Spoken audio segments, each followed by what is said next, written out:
Good morning and welcome to our Beethoven celebration concert featuring our very own symphony orchestra, conducted by renowned conductor Mr. Guy Noble. Mr. Noble has conducted all the main orchestras in Australia, has worked in radio on the ABC and the BBC in London, and has often been seen in a Darth Vader costume conducting the Imperial March from Star Wars, but unfortunately not today. This morning, the girls are also joined by special guest musicians Scott Kinmont, Will Kinmont and Miriam Alperovich. They will be performing movement number 1 and 4 from Beethoven's Symphony No. 5 in celebration of the 250th anniversary of Beethoven's birth. Can we please welcome Mr. Guy Noble to the stage?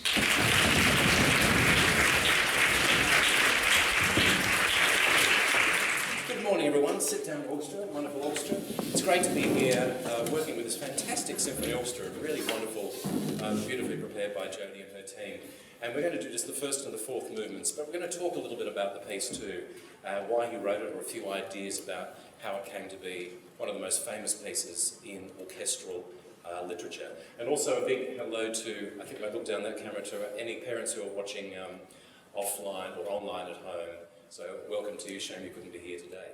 Let's play just the first section of the first movement, which has one of the most arresting starts of any symphony, and then we'll talk about it. So this is the beginning of the first movement of Beethoven's Fifth Symphony.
Tightly written. So that very opening phrase, which is probably the most famous phrase in all of music, let's just play that again, orchestra, that very beginning, and one.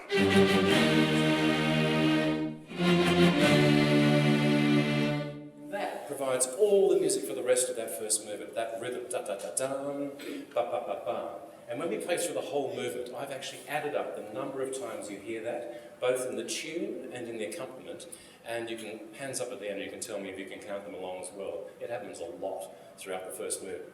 But the interesting things about that opening is, well, what key is it for starters? There's no harmony. We've only heard all the notes in unison, all G, G, E flat, all F to D.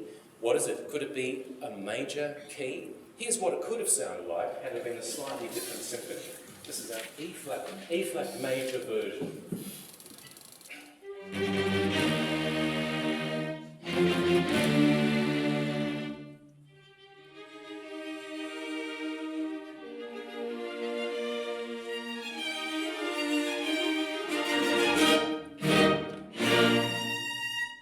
Could have been that, but it wasn't, because he was a better composer than that, and he turned into a minor key. And I think you know that by the tone of those opening unison chords. It's quite dark, isn't it? It doesn't sound like it's going to be a happy party. They're and it's funny, when you watch conductors do this online, they're always going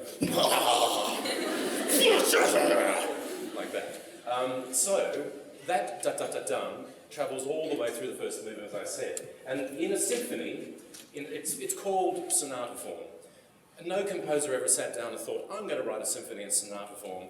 It was a bit like the conventions of writing a pop song, that you have your hook at the beginning, You have your main, your verse, you have the chorus, you have pre-choruses, you have outros, all those things everyone sort of knows about, but they don't sit down and say, that's exactly how I'm going to write the piece.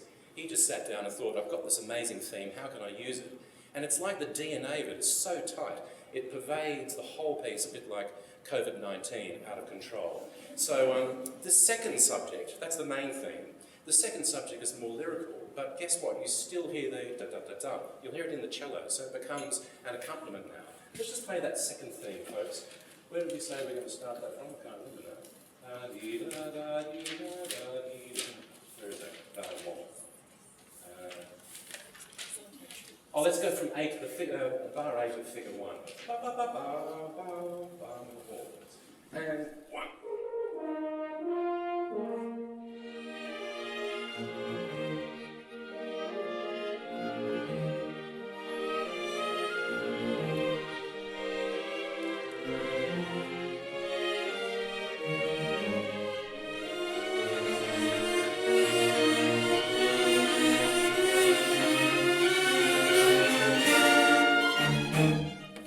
And the movement progresses. There's a thing called a development always in sonata form where the themes sort of come into this sort of gladiatorial combat as if they're in the Colosseum. And who's going to win out? It's like practicing with all the things that exist in the piece, and at the end of it we return back to the main theme.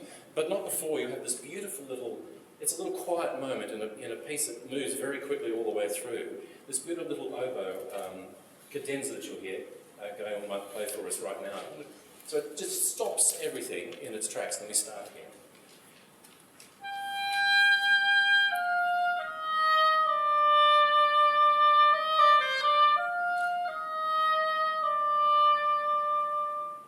Beautifully played.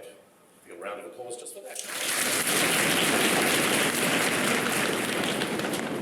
So that means the music just comes, just like, oh, we just need a bit of a break, and then it starts back up again. So that's just some of the elements of the first movement. Shall we play the whole thing? First movement? I think so. Here we go.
anyone want to hazard a guess how many times that da-da-da-da? Yeah. At least more than 100, absolutely, yeah. Any other guesses? It's about, anyone else? I counted 186. I didn't have much to do that evening, so it was a riveting night at home, counting out the number of times that happened. So Beethoven, he wrote this, this comes from 1808, which coincidentally is just a little bit before your parents were born. And, this was first premiered at a concert which sounds like an absolute debacle, a nightmare, too much Beethoven it would have been called. Not only was the entire Fifth Symphony, the entire Sixth Symphony, plus the choral fantasy, plus Beethoven played some piano, plus there was another aria. The whole thing would have gone on for about 3.5 to 4 hours. Too much music, and they had one rehearsal. So it wasn't exactly, probably didn't sound fantastic. Didn't sound, I guarantee you it did not sound as good as this orchestra sounds today, even though they were professionals. It would have been so slapdash. And the audience and the orchestra themselves are going, oh, what piece of music is this? And for the audience, it's just too much music to take in one hearing. So it actually really wasn't heard for years after that, and then it almost became more famous after his death. And what sort of person was he? By all accounts, he was revolting as a human being. Very smelly, incredibly smelly. So apparently he went into his apartments, there was half-eaten meals lying around, unfinished movements, and I'm not talking about music. He had chamber pots that were lying around, and you can imagine the fetid stink coming out of Beethoven's chambers as he sat there struggling with this music. And his life, it was a great struggle. And that actually is what I'm going to talk about in a moment with this next fourth movement, because he never did anything particularly easily. He struggled against the aristocracy. It was a difficult time. People didn't really take musicians seriously. They were one notch above, servants, almost like slaves, considered that they were good enough to entertain the aristocracy, but not good enough to be part of them. So his music is exciting because it has a sense of struggle.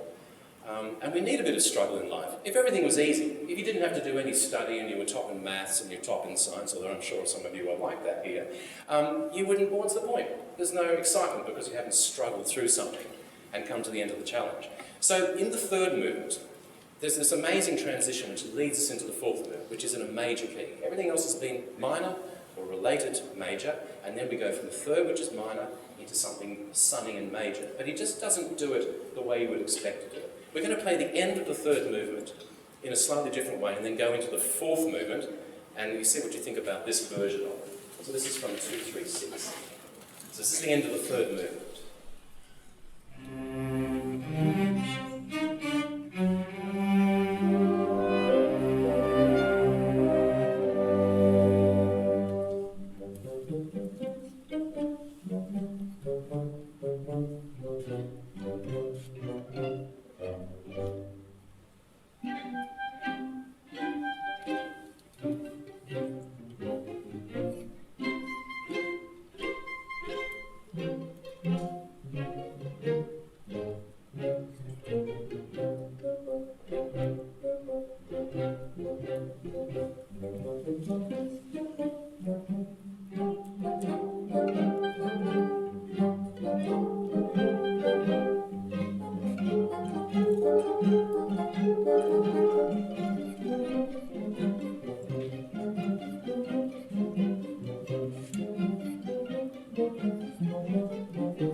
That's one way it could have happened, which is completely valid, and a lesser composer would have done that. Said, that's fine, C minor, bop, bop, bop, bom.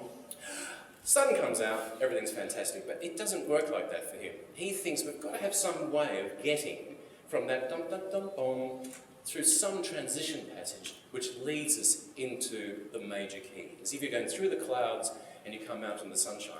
And this bit of music, I think, is one of the most amazing pieces of music ever written.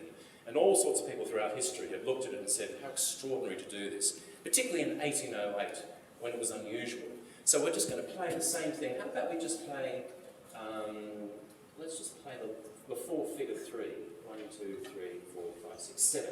This is 7 before figure 3, so this is what actually happens. This is the transition. Yeah.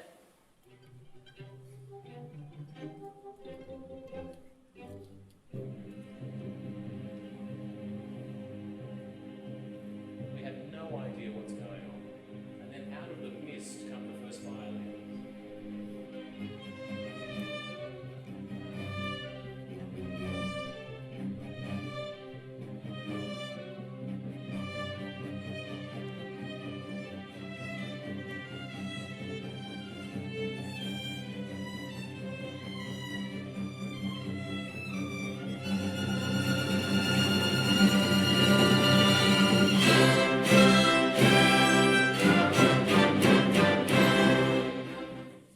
That's better?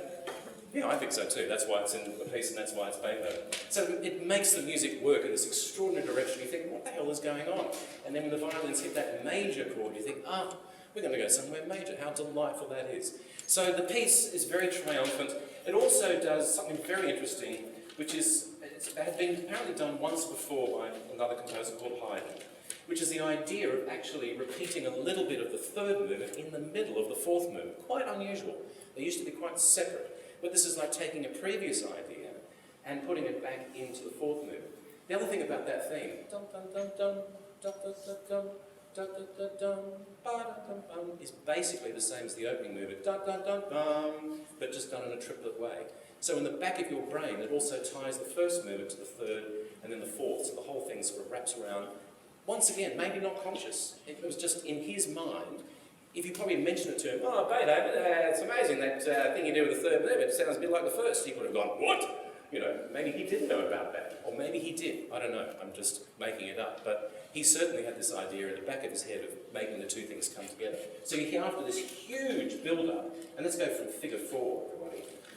You think it's coming to the conclusion of the movement, but we go back to the third movement tunes. This is figure 4. Has everyone got figure 4? Here we go.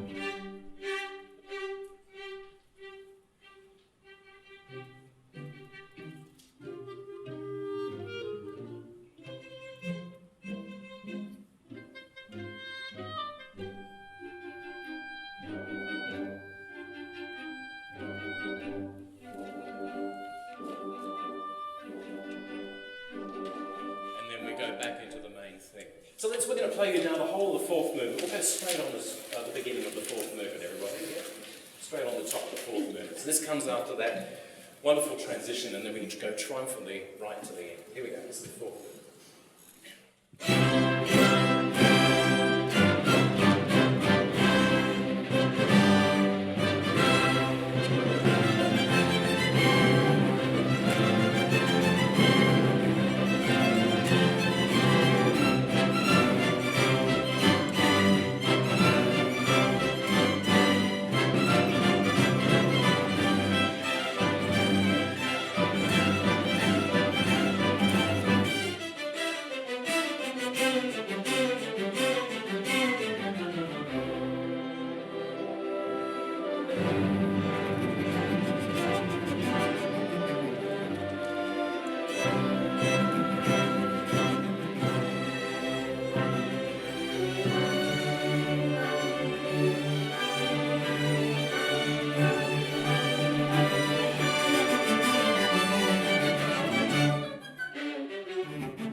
Symphony Orchestra. They're fantastic. Brilliant.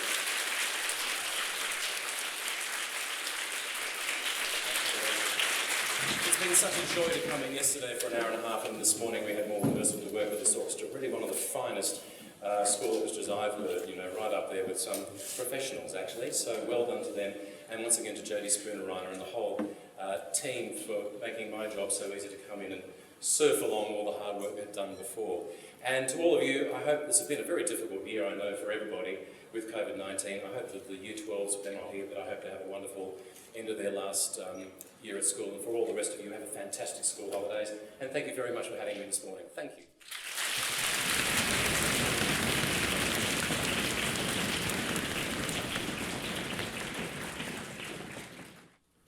On behalf of Meriden, we'd like to thank you for coming in and guiding us in our journey of Beethoven No. 5. We've gained valuable experiences and knowledge that we'll never forget. Please accept our gift of appreciation. Fantastic. Thank